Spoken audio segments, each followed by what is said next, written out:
Fund लाने के 10 तरीके हैं, वो हमें पता है कैसे फंड लाया जाता है। जहाँ जरूरत पड़ेगी फंड लाने की हम ले आएंगे।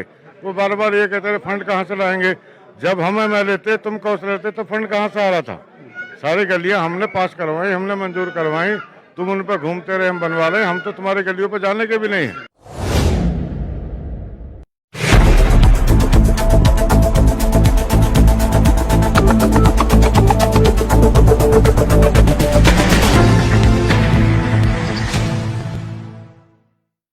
नमस्कार, मैं अब्दुल बासित, आप देख रहे हैं लास्ट लाइन न्यूज़। इस वक्त हम चौहान बांगड़ के अंदर मौजूद हैं, जहां पर गली नंबर 10 का जो इनॉग्रेशन हुआ है। नवनिर्वाचित पार्षद हैं यहाँ पर चौधरी जुबैर। तो हम यहाँ पर जो है उनके फादर हैं चौधरी मतीन अहमद साहब, उनसे बातचीत करेंगे वो कैसा महसूस कर रही है। कहते सर आपका लास्ट लाइन में जैसे जो है चौधरी जुबैर अहमद का ये पहला कार्य है, पहला उन्होंने इनॉग्रेट करा है, तो आप कैसा महसूस कर रहे हैं। फरवरी में चुनाव हुआ है, 2 तारीख को रिजल्ट आया है और आज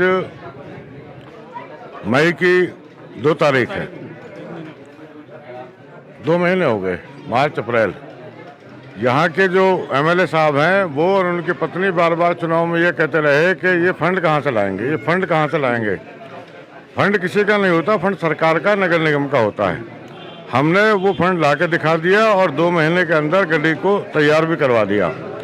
हम किसी गली का उद्घाटन नहीं करेंगे, बल्कि गली को तैयार करवा के फीता काटेंगे। उद्घाटन करके लोग भाग जाते हैं और सालों तक काम नहीं होता, तो उस तरह के काम हम नहीं करेंगे। और जहाँ भी लोगों को दिक्कत आएगी, और मैं ये कहना चाहता हूँ कि जिन्होंने हमें वोट नहीं दिया, जो हमें गालियाँ देते हैं, जो हमें बुरा कहते हैं, जो नुकसान पहुँचाना चाहते हैं, हम जीतने के बाद उनके लिए भी तैयार खड़े हैं। अगर वो किसी काम को आएंगे, उनकी कोई परेशानी है, तो हम अपने सपोर्टरों का तो काम करेंगे ही, लेकिन अब विरोधियों का काम भी उसी तरह करेंगे जो उनके साथ अच्छा काम होना चाहिए। मतलब आप कहना चाहते हैं कि जो आपके आलोचक हैं उनके मुंह पर ये जो है बहुत बड़ा तमाचा है ये। देखिए, फंड किसी के बाप की बपौती थोड़ा ही है। फंड किसी MLA को किसी को रोक थोड़ा ही सकता है। फंड लाने के 10 तरीके हैं, वो हमें पता है कैसे फंड लाया जाता है। जहाँ जरूरत पड़ेगी फंड लाने की हम ले आएंगे। वो बार बार ये कहते रहे फंड कहाँ से लाएंगे। जब हम MLA थे, तुम काउंसलर थे, तो फंड कहाँ से आ रहा था। सारी गलियाँ हमने पास करवाई, हमने मंजूर करवाई। तुम उन पर घूमते रहे, हम बनवा रहे। हम तो तुम्हारी गलियों पर जाने के भी नहीं है जो तुम अपने फंड से बनवाओगे।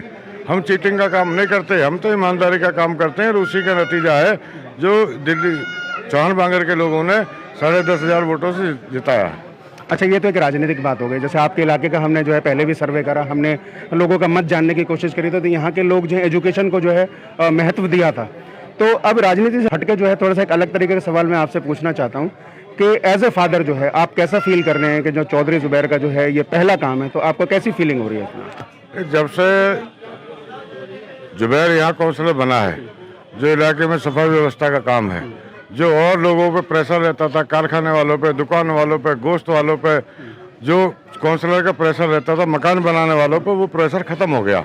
क्योंकि वो हमारे लोग हैं। अगर उन्हें हमारी होते हुए दिक्कत होगी तो हमारा जीतना बेकार है, हमारा काउंसलर बनना बेकार है। हमारे लोगों में कॉन्फिडेंस होना चाहिए, यकीन होना चाहिए कि हमारा आदमी बैठा है, जिसको हमने जिताया वो हमारे साथ है। हम उनकी हर परेशानी में, हर दुख तकलीफ में सरकार की तरफ से, नगर निगम की तरफ से कोई जाती होगी, उनके साथ खड़े हैं। बहुत बहुत शुक्रिया सर। जैसा कि आप देख रहे थे चौधरी मतीन अहमद जी के साथ हमारी बातचीत हो रही थी। तो चौधरी जुबैर का जो है ये पहला काम है, नए यहाँ के जो है चुने हुए पार्षद हैं, तो एक पिता के रूप में जो है उनको इनके कार्य पर बहुत ज़्यादा खुशी हो रही है। साथ ही साथ इनका कहना है कि जो आलोचक हैं उन्होंने जो है बहुत ज़्यादा परेशान किया था फंड वगैरह के बारे में, तो ये एक तरीके से उन आलोचकों के मुंह पे जो है एक गहरा तमाचा है। इन्होंने इस गली का जो है वो इनॉग्रेशन जो करा है उसका शिलान्यास नहीं करा था, सीधा इन्होंने बना के ही जो इनॉग्रेशन करा। फ्यूचर में भी हम उम्मीद करेंगे कि ये आने वाले टाइम में एक पार्षद के रूप में अच्छा काम करेंगे। कैमरामैन सोहेल के साथ में Abdul Basit, last line news, Delhi.